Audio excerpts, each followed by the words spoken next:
What the business, YouTube? Episode 8. My name is Jay Florida, and today's career of discussion is an executioner. So, what is an executioner? An executioner is a court official who carries out the sentence of death on a condemned person. They are also known as hangmen or headsmen. Now, to give you a piece of history, executioners have existed for nearly 4,000 years, with recorded evidence of structured capital punishment dating back to the 16th century BCE in Egypt, and the Code of Hammurabi in the 18th century BCE. Early methods of execution included, but not limited to, burning, drowning, hanging, and by the 16th century, boiling. Now, as far as basic requirements, in the United States, there is no single job title of executioner, at least not anymore.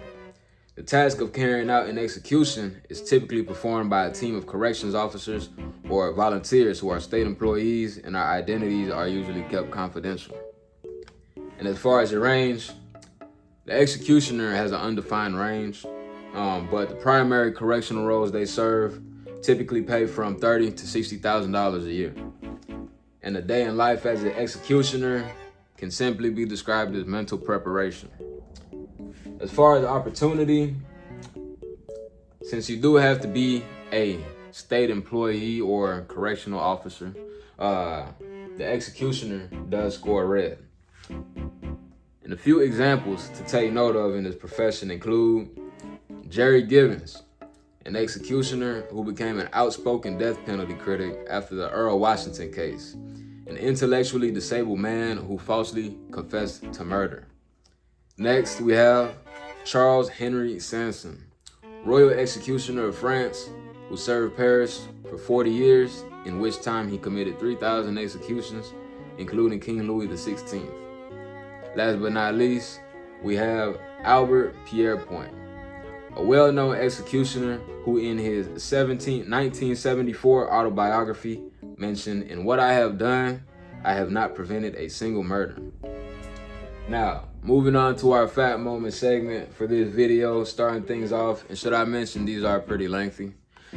Some executioners were forced into the profession as punishment for their crimes or deaths, while others inherited the job against their will.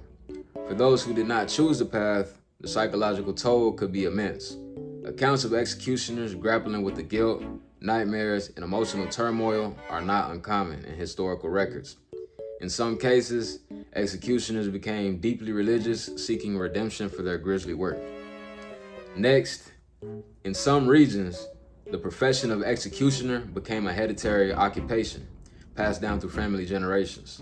Families like the Sansons served France for as long as 150 years. This continuity allowed knowledge and expertise to be passed down, with executioners learning from their fathers or other relatives. The precision required for certain methods of execution, such as beheading, demanded skill. This familial transfer of knowledge ensured a level of proficiency. And our last fact for this episode, executioners in olden times tended to lead lives of social isolation. In medieval Europe, many executioners and their families lived on the outskirts of town and were prohibited from interacting with other members of society. Though the job was necessary for maintaining law and order, executioners were viewed as tainted by the bloodshed they caused. And for our last segment, before we move on over to the circle of influence, health risks and mitigation, starting off with PTSD and trauma, substance abuse, and self-termination. Now, there's really no mitigation in this profession, seeing that they now conduct it as a team to sort of lift that burden off of any one person. The only thing that I have listed for mitigation is for reference to any mental health support resources. With that being said, it does look like we have a full segment here. I'm gonna go ahead and give the floor to my co-host for the circle of influence. Talking about that Undertaker, he gonna take you under. When they bring that hammer down, I bet it sound like thunder. You liking that just a little bit? Okay then. Circle of influence. Starting off the list, we have respect. Is this a career or position that brings me respect and dignity? Now, for this segment, the executioner score is yellow. No matter the way you look at it, taking a life is taking a life. And, some people will argue, who are you to make that decision to take somebody off the face of the earth? So, it's also viewed as necessary for maintaining law and order, but on the other hand, viewed as tainted for the bloodshed that they cause. So, moving on, we have growth. Is this a career or position that presents me with the opportunity to grow? Now, for this segment right here, the executioner does score red, with growth really being undefined, but the primary roles, again, that they serve, maxing them out at that $100,000 earning threshold. Moving on, we have gore.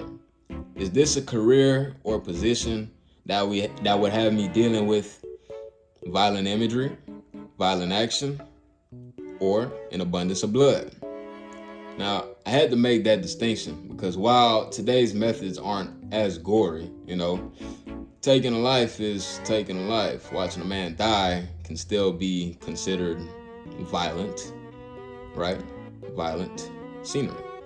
So for that reason, the executioner scores red.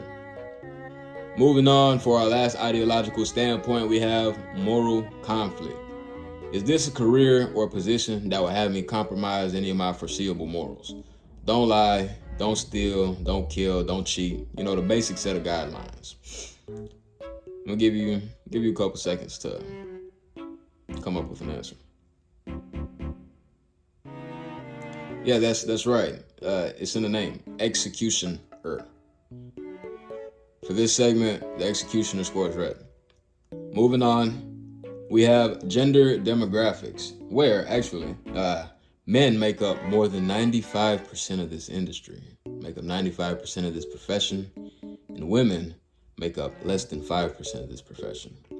Next, we have ethnic demographics, where Caucasians make up 98% of this profession. Next, African Americans, who make 1% of this profession. And the other 1% is undefined. Moving on, and for our last statistical segment, location demographics. Top paying states, no particular order. Texas, no surprise there. Oklahoma, Missouri, Florida, and Virginia.